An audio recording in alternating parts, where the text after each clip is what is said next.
চাচ্ছি।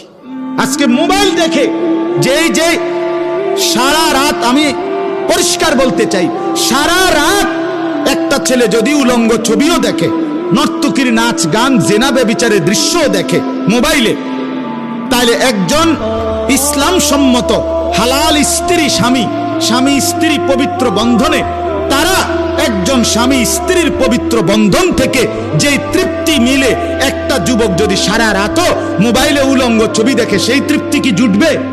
তাইলে যেখানে মোবাইলে ছুঁইতে পারে না, ধরতে পারে না, তৃপ্তির কিছু নাই, এরপরও এটা দেখতে দেখতে চরিত্র শেষ, আখলাক শেষ, নৈতিকতা শেষ, কোনোদিন ফজরের নামাজ পড়ে না, এক ওয়াক্ত সেজদা করে না। এরা যদি আবার ছেলে মেয়ে একসাথে একাকার মিলেমিশে হয়ে যায়, ছেলে যদি বলে আমি মেয়ে, মেয়ে যদি বলে আমি ছেলে, অথবা ছেলে মেয়ে যদি একাকার হয়, তো জিনা ব্যভিচার অসভ্যতা কোথায় গিয়ে যাবে? আমার সন্তান কি আর খুঁজে পাওয়া যাবে? ছেলেরা বাপ। অতএব নারীর জন্য আমরা সৃষ্টি হই নাই, আমরা আল্লাহর বন্দেগীর জন্য সৃষ্টি হয়েছি।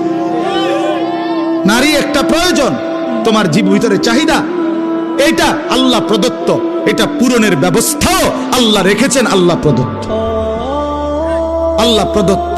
নারী পুরুষের এই সম্পর্ক, এটা যদি না হতো তো পৃথিবী আদম হাওয়া থেকে এখান পর্যন্ত আসতো, মানব ধারা এখান পর্যন্ত আসতো?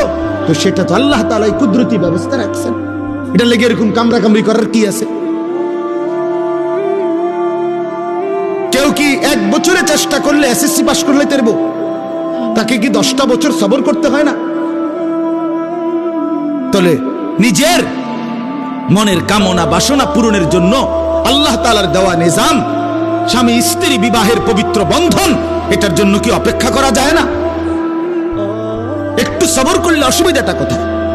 না না, একাকার করে দাও, মিলেমিশে একাকার করে দাও। আস্তাগফিরুল্লাহ, আস্তাগফিরুল্লাহ, আস্তাগফিরুল্লাহ। আপনারা জানেন না, পুরান ঢাকায় গত 14 তারিখ এই জানুয়ারি মাসে, আপনার পৌষ মাস শেষ হয়েছে, মাঘ মাস শুরু হয়েছে, সারা রাত পুরান ঢাকায় সমস্ত বিল্ডিং এর ছাদে সাকরাইন উৎসব, হিন্দুদের একটা উৎসবের নাম করে, ঘুড়ির প্রতিযোগিতার নাম করে বিল্ডিং এর ছাদে ছাদে উদ্দাম নাচ গান, ডেকসেট বাজাইয়া ছেলে মেয়ে নাচ গান করছে। জিজ্ঞাসা করছে সাংবাদিকরা, এটা কি করছো তোমরা? কয় যে এটা আমাদের 400 বছরের পূর্বপুরুষের ঐতিহ্য। 400 বছর আগে তোর বাপ দাদা বুঝি বেড়া বেড়ি মিল্লা ছাদের উপরে ভাবে নাচছে আর কুদছে, এ কথা। তখন তো ছাদে আছিল।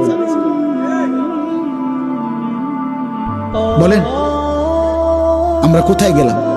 আমরা ছেড়ে দিলাম, আমরা ছেড়ে দিচ্ছি। বাবা, আমার কথাটা কঠিন হইল, আমার কথাটা কঠিন হলেও গুরুত্ব দিই। মুসলমানের বাবাদেরকেও বলি, নিজেদের মাধ্যমিক লেভেলের ছেলে মেয়েদের পড়ালেখার প্রতি